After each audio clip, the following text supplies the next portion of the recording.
All right, welcome back everyone to episode 7 of Layer by Layer. Now it's been quite a while since the last one, but I'm finally back with exactly the episode that I promised you guys last time. So this is a Blue Hour Seascape. This shot is made up of 4 different shots, one for the foreground here, one for the midground, one for the sky, and then finally one for the stars that we've composited in. In this episode, I'm going to be reinforcing one major technique that we went over last episode, which was blending through water. I'm also going to be introducing a new technique involving blending in stars to a blue hour shot.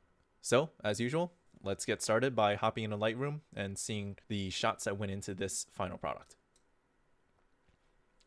Okay, so 4 shots went into this final image. First, we have our midground. This one I mainly exposed for the sea stacks here.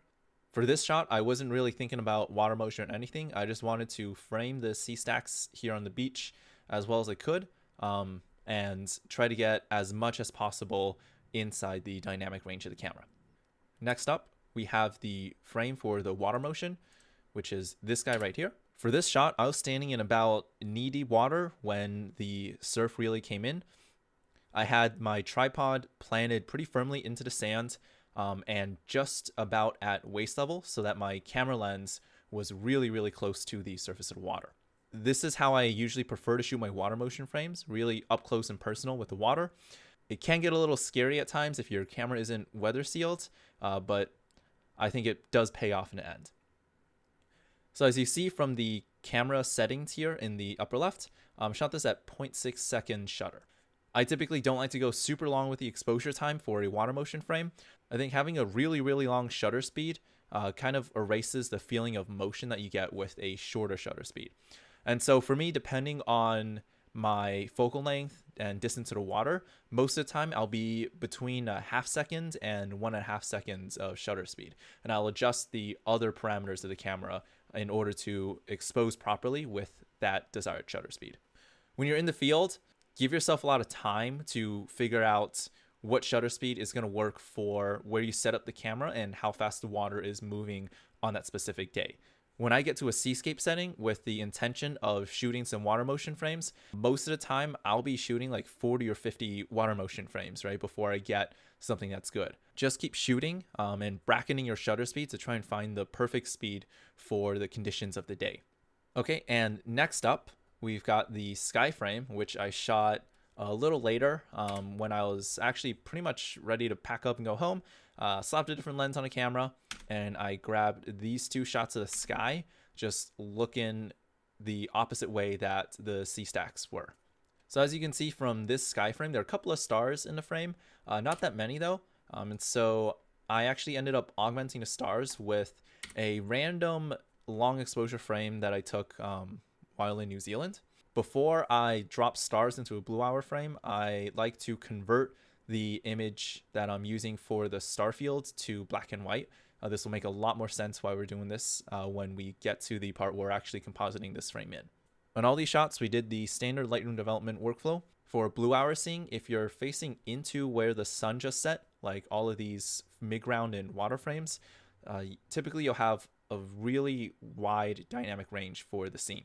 You'll probably want to really boost those shadows, cut the highlights. Generally speaking, my approach, as always, for these raw frames is to just cram as much as possible into the histogram without clipping on either side. This means that when you're in Photoshop, you've got the most data possible to work with. So now we'll hop into Photoshop and I'll show you guys how the first blend for the water motion in the foreground works. So now we're in Photoshop. The only layer that I have activated at the moment is the frame that I'm going to be using for the water motion in the foreground. So when you look at this frame here, it's pretty obvious the most dramatic part of the frame is right here in like the bottom third of the image, right, where you have this really nice fast flowing water, which is creating this perfect leading line all the way into the sea stacks in the midground.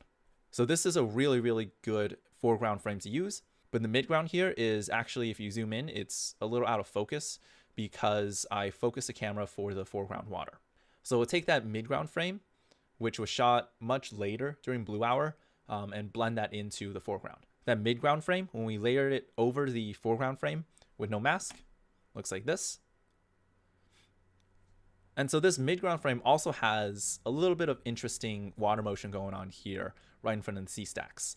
And so it's a real good opportunity to blend that water motion from the foreground straight into the water motion here in the midground. And that'll give us a nice continuous line that goes all the way from the bottom edge of the frame up into the midground. And so if I lower the opacity of this top layer just a little bit, you can see how I've chosen to place that midground layer. You can see the foreground water streaks are going straight into the water streaks of the midground. Just like last time, blending water motion into a water frame is pretty dead simple. Let me turn on this mask for you guys real quick. So what you can see here is a pretty seamless blend line between the foreground water motion and the midground water motion. It kind of looks like it's all just one continuous stream of water. And if I turn on just a mask for you guys, you can see it's not a very precise mask at all. If I were to guess, this mask probably took me all of maybe 2 or 3 minutes to paint it, right? So we can zoom in a little bit into the final blend and examine how I chose to blend this foreground water motion into the midground. So we'll start on the left side of the frame here, and we'll just go ahead and toggle that mask on and off. So you see on the left side of the frame here, I use the motion from the midground frame to blend straight into the motion of the foreground frame. And it just so happened that the lines of the foreground water here matched up really well with the line of this wave from the midground water. And since we're going for a darker, moody blue hour edit in the end anyways, the soft blend line here, no one's really going to notice that in the final product. Now if we move a little bit across the frame here, I'll toggle the mask on and off for you guys again. As you can see here, again, super rough mask. Basically just took a big soft brush and brushed right over where this midground water motion frame ends. And because for the foreground frame, I chose one of my 50 or 60 water motion frames I shot that night, which had water motion more or less match up with the midground, this blend line just couldn't be any simpler to conceal. And again, just like last episode, I'm not poring over each one of these foreground shots and trying to find the perfect midground frame to match it up with, right? Pretty much my selection process is find a couple of foreground frames that have good motion in the foreground and a good leading line, find a well-exposed midground frame, and then, I mean, for like 90% of my seascapes, it just kind of works out, right? Water is really nice to blend through like that.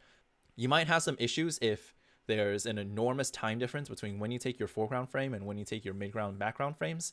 But generally speaking, water is some of the easiest stuff to blend through and have the final result look really natural.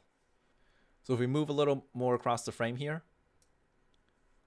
this part was a little bit tricky because of this crashing little wave here in the midground. But again, we just kind of muddle the foreground's water into here, and it just looks like turbulent water in the end. And the same story all the way here on the right side of the frame.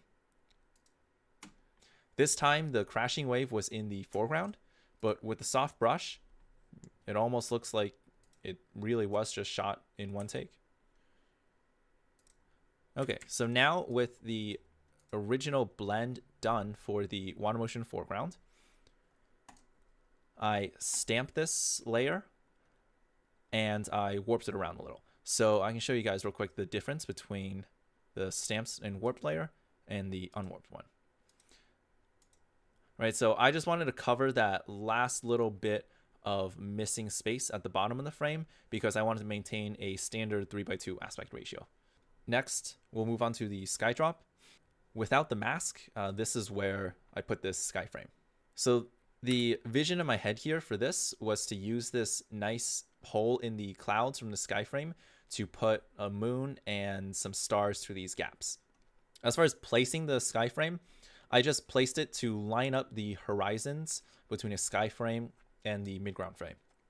Whenever you're dropping a sky, it's pretty important to line up the horizons as much as possible, because on the horizon, you'll have things like haze and fog affecting the clarity of your frame.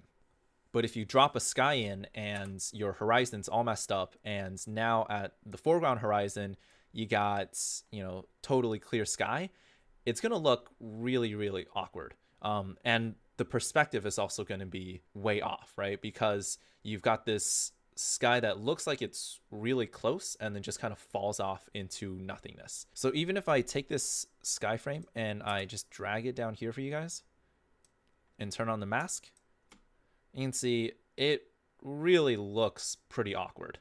Kind of looks like we're staring at a cliff that falls off into nothingness, right? So just one other thing to keep in mind when you're shooting your sky frames in anticipation of dropping it into another foreground, try to get a bit of the horizon or as much of the sky close to the horizon as possible in your frame. This will make blending that sky into your desired foregrounds a lot easier. And to break down the mask real quick, I think for this shot, I couldn't really find an appropriate luminosity mask for the sky, just because the dark clouds here in the midground sky made the luminosity masking a little difficult. You might be able to make a pretty clean selection for the foreground now that I think of it with the new select and mask workspace. But at the time when I did this shot, I just hand painted this mask. And so I'll show you guys just the mask itself here. So when I completely hand trace a mask for a sky drop, typically how I start is I'll take a hard brush, I'll turn off the pressure to opacity mapping for my Wacom tablet, set the hardness to 100%, and I'll just, with a small brush, basically trace over the outline of whatever midground there is to blend over. Then when that outline is done, I'll increase my brush size and paint over the rest of the frame. This one here is a little sloppier than my blends usually are, but I mean, in the end, like, it gets the job done, right? We have this guy here and it looks good enough. Sometimes you'll get foregrounds where the only option is to hand trace a mask. It kind of sucks, but put on a podcast, put on some music, and you kind of zone out for 30, 45 minutes, however long it takes to get that mask fully traced out. You can take a bit of a shortcut if after you trace out the outline, you can complete a box around the frame. So I could have, in this case, gone here, here, here, and then with the same brush, drawn an enclosed box around the rest of the frame. And then you can take that paint bucket tool on top of your mask and fill in that shape. You'll have to tweak the tolerance value a little bit, but most of the time this gives me a pretty decent result. Sometimes I'll have to go over the edge and trace over one last time, but this could save you a couple minutes of brushing in the midground that you just traced out. With our sky dropped in successfully, I'm just gonna go ahead and lower the brightness of that foreground water. It's just a little too bright for how late this sky frame is. And then next, this scene is absurdly blue. And when I shot this and I was putting together, I knew that I wanted basically a monochromatic blue color scheme. But this was just a little too overwhelming, right? And I wasn't the biggest fan of the blue hue. And so just a little hue saturation layer here to desaturate the blues and hue them in a slightly different direction. From there, it's pretty much the same post-processing workflow that you've seen for 6 episodes. First, luminosity masked curves layers for contrast. And then after that, dodge burn painted in my hand. For dodge burn on these water frames, I like to really emphasize the lines of the water coming through the foreground with the dodge layer. And so if I flip this dodge layer on and off for you guys, you can see that I've really, really focused on painting in these water lines with the dodge brush. And I've even continued that just a little subtly through the midground here. And that'll just help draw your viewer's eyes into the middle of the frame. And with the burn, of course, painting in a vignette on the outside, again, helps with drawing your viewer's eyes through to the center of the frame. And burning the shadowed parts of the water motion here in the foreground will really help the brighter parts of your leading lines pop that much more. Another important thing that I did with this burn layer here was that I used it to even out the brighter, more mismatched parts of the midground layer after the sky drop. So if I turn this guy off here, you can see this rock here is a little too bright for this sky, which has really no discernible light source, but you can kind of tell that the fading light from the sun is coming from the right side of the frame. So it doesn't really make sense that this stack here would be lit from more or less like the front, right? So we use that burn layer to decrease the brightness here, just make it blend in a little better to the scene. And same thing for this stack here in the background. It was kind of hazy and really distractingly bright. So, you know, rough burn brush, go right over that and bring it back down to match our sky frame. Okay, so with our standard workflow adjustments out of the way, we're ready to drop in the stars. Okay, so with our standard workflow adjustments out of the way, we'll move on to dropping in the stars. So we'll take that original black and white converted starfield frame from Lightroom, which looks like this now, with a little spot cloned out here, which I think was a large Magellanic Cloud. And we'll add a really, really strong levels adjustment to this. So the goal here is to turn everything but the brightest stars completely black and turn all these really bright stars almost completely white. So what this curves level looks like is this, right? So I've basically taken that black point and dragged it all the way up. You see we're at 235 to 255. The reason we're doing this to the star frame is because we don't want every single star from this star field to be in our final image. That'd just be way too distracting. So we'll just take the brightest and most prominent stars to drop into our frame. When you're making this levels adjustment, just play around with that black point until you get it to a point where there's a reasonable number of stars in the frame. After that, you're gonna go ahead and take this layer and set the blend mode to screen. After that, it's a simple matter of going over the frame and brushing out the stars that are in places where they shouldn't be. Like, for example, in front of the clouds or on the sea stack. That's pretty much it for the stars. You can do one last finishing touch. So for this one, I stamped the star comp group here, which was the levels layer on top of the original star field, masked with the sky mask. And I just Gaussian blurred that stamped result a little bit. With the blend mode set again to screen, you turn that on, it just adds a little bit of glow to these stars. So they're not so pinpoint sharp anymore. Gives a nice soft light kind of feel to the scene. Pretty much finally, we're gonna go and drop in a moon here. Again, this was done with a brush pack. If you're not lazy, you can just shoot your own moon and cut it out, drop it in here. One thing to pay attention to though, if you are dropping a moon into a star field, the stars should never be in front of the moon. So make sure you mask out any stars that appear where the completed circle of the moon would be. It's a tiny little detail that no one's really going to look for, but I think it helps sell the realism just a little bit. And for the dropped moon, I did the same thing I did for the stars, where I copied that layer and Gaussian blurred it just a little bit. With that layer here, just makes the moon look like it's glowing a little bit, right? And that pretty much wraps up this image here. I did add one last RGB curves adjustment to make the highlighted image just a little more yellow. Take the blues out of them a tiny bit. I don't think this layer actually adds all that much. It's just a tiny little touch so that the image isn't too overwhelmingly blue. And this pretty much wraps up this episode of the series. This was more of a refresher episode going over some of the water blending ideas from episode 6. We did introduce one new technique, which I think is pretty useful, and that's dropping in a star field to a sky. I've used this in maybe 2 or 3 shots, and I think it's a pretty nice effect on certain blue hour or late dusk, early dawn kind of shots. This technique doesn't work so well if you have a star field from, say, the core of the Milky Way, so try to take some frames during your Milky Way outings where the camera is not pointing at the core of the Milky Way at all. This will give you some material to work with when you find yourself with a blue hour shot that you want to composite some stars into.